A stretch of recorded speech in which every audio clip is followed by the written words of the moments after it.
निश्चित रूप से हस्तिनापुर को युवराज की आवश्यकता है।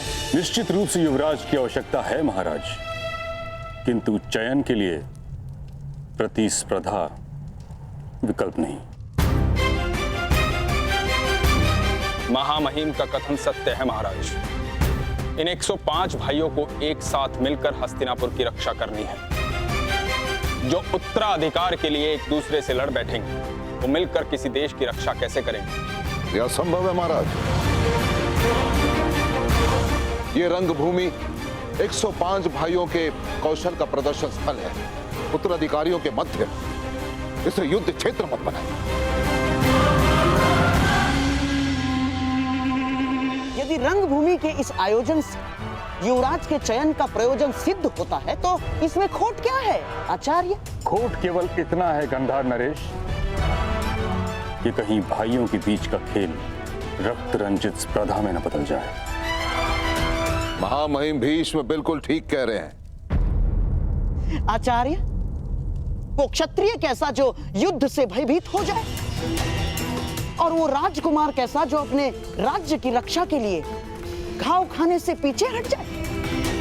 और क्या गुरु द्रोण को अपने शिष्यों पर इतना भी विश्वास नहीं कि वे तनिक पीड़ा सह सकेंगे? और क्या महामहिम भीष्म को अपने कुल के रक्त की परीक्षा लेना क्या इतना कठिन प्रतीत हो रहा है? क्यों? जो गंगा पुत्र भीष्म अपने केवल वचन के लिए आजन्म ब्रह्मचारी रहे, जिन्होंने अपने दिए हुए वचन के लिए मृत्यु को स्वयं से आज तक दूर रखा, क्या ऐसे महामहिम महाबली गंगा और शांतनु पुत्र भीष्म हस्तिनापुर के सिंहासन को एक सशक्त, समर्थ, सक्षम और सुरक्षित हाथों में नहीं देखना चाहेंगे? मैं मानता हूं ताक्षरी कि राजकुमारों के लिए यह प्रतियोगिता बहुत कठिन होगी, परंतु मुझे आचार्य द्रोण की शिक्षा पर पूर्ण विश्वास है कि सभी राजकुमार इस प्रतियोगिता को मैत्रीपूर्ण भाव से लेंगे। फिर सभी राजकुमारों को एक नियम से बांध दिया जाएगा। यदि किसी भी राजकुमार ने दूसरे राजकुमार का रक्त बहाया तो उसे अपात्र घोषित कर दिया जाएगा। इस नियम के प्रभाव से आपकी चिंता का हल भी निकल आएगा और हस्तिनापुर को उसका युवराज भी मिल जाएगा। कहिए ताक्षरी, क्या ये उचित नहीं? जैसी महाराज की अच्छा। तो फिर यह निश्चित रहा कि कल सभी राजकुमारों के बीच शक्ति प्रदर्शन होगा और मुझे पूर्ण विश्वास है कि विजेता वही होगा जो सर्वश्रेष्ठ होगा।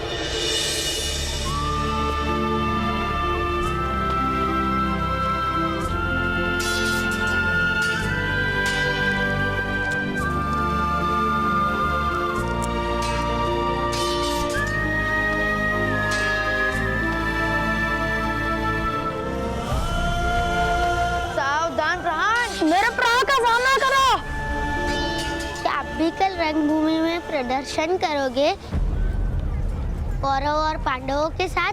प्रदर्शन? कैसा प्रदर्शन? कल हस्तिनापुर के 105 राजकुमारों का शक्ति प्रदर्शन है। सुना है कुमार अर्जुन अपने धनुर्विद्या का कौशल भी दिखाएंगे।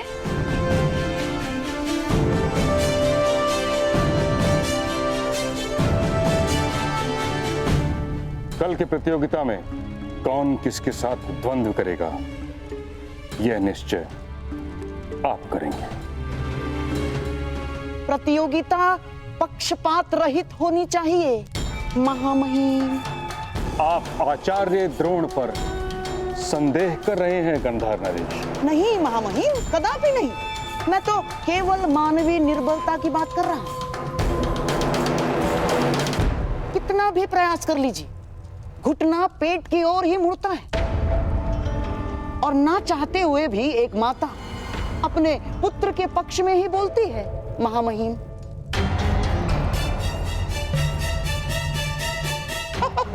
और महागुरु द्रोण का अर्जुन के प्रति प्रेम जगत विख्यात है। वो तो पहले ही घोषणा कर चुके हैं कि इस संसार का सर्वश्रेष्ठ योद्धा अर्जुन ही है। बस कीजिए गांधा नरेश शकुनी। आप द्रोण के न्याय भाव पर आक्षेप लगा रहे हैं जो उचित नहीं है।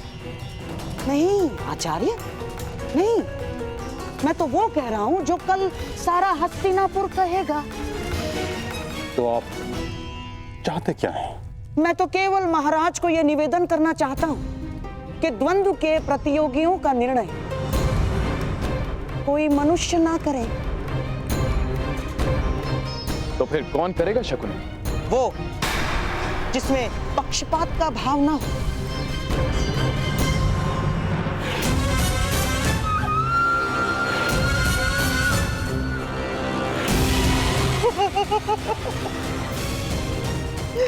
ये मेरे पास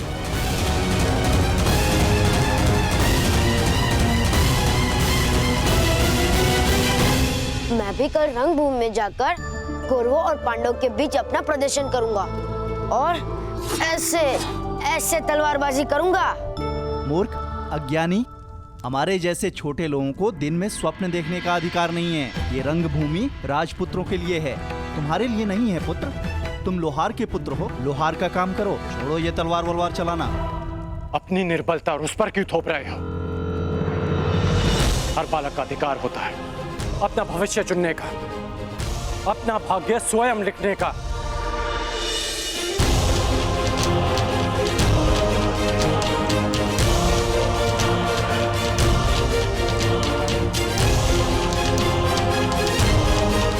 छोटे मित्र, कभी स्वप्न देखना मत छोड़ना और उसे पूरा करने का परिश्रम करना भी मत छोड़ना। कौन से देश से आए हो मित्र? मनुष्य का भाग्य उसके जन्म से ही निश्चित हो जाता है, यही नीति है। यदि यही नीति है तो इस नीति को बदल दूंगा मैं। हस्तिनापुर के मस्तक पर अपने बाणों की नोक से अपना भाग्य स्वयं लिखेगा ये राधे है।